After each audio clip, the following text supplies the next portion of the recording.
Sizden ben aylık olarak terbiyebiliyorsunuz. Ama baymıyorum. Aslında terbiyeşim anı için doğru boyunuz. Саламатсызбы мерген? Детсанамызda muzla, postlarla, appreciation'ı sağladığında tanır. Жарайсың мерген. Енді осы апельсин шалқындатпас бұрын мен саған мұз туралы мәлімет беріп кетейін. Тұз туралы. Қар мен мұз көп елдерде күннің температурасы салқындай бастағанда мұз қата бастайды екен. Сол кезде тайғанақ болып, жол көлік апаттары жиі кездеседі екен. Осы жол көлік апаттарын болдырмау себепті мұзға тұз қосылады. Тұз мұздың еру температурасын төмендетіп, мұзды ерітеді екен. Енді теңіздерде тұз қосылғандықтан, оның қарапайым суға қарағанда қату нүктесі төмен болады температурасы. Енді осы мәліметті біз апельсин тағамын пайдалануға болады екен. Қане, біз апельсин жырын шалқындату үшін бізге нелер қажет?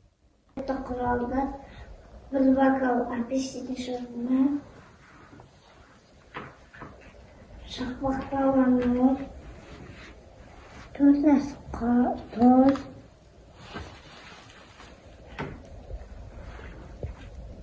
bir үлкен бір кіші пластик турба. Сосын? Қолғаптар Қолғаптар жібі қажет. Енді ауыз апельсин жырыны дайын болған кезде не қайда құямыз? стаканға. Стаканға, е? Жарайсың. Кішкентай пластик турбаға құямыз. Құямыз. Жарайды, алып қоямыз. Енді оның аузын желімдейміз, е? Кел маған көмектесейік. Желімдейміз.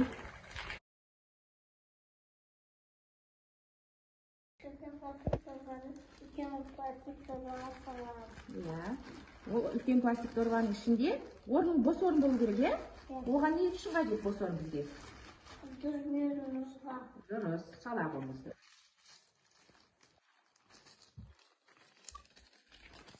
Мен саған көмектесейін.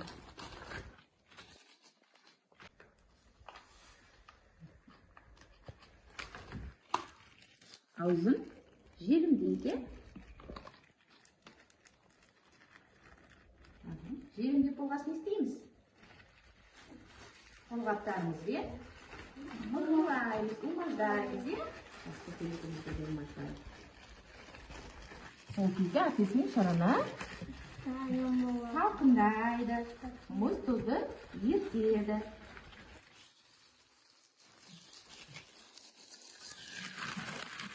Апельсин шырынымыз дайын болды, енді оны стаканға құямыз. Салқындады, е, апельсин шырынымыз. Мұздың тұз ерітіп.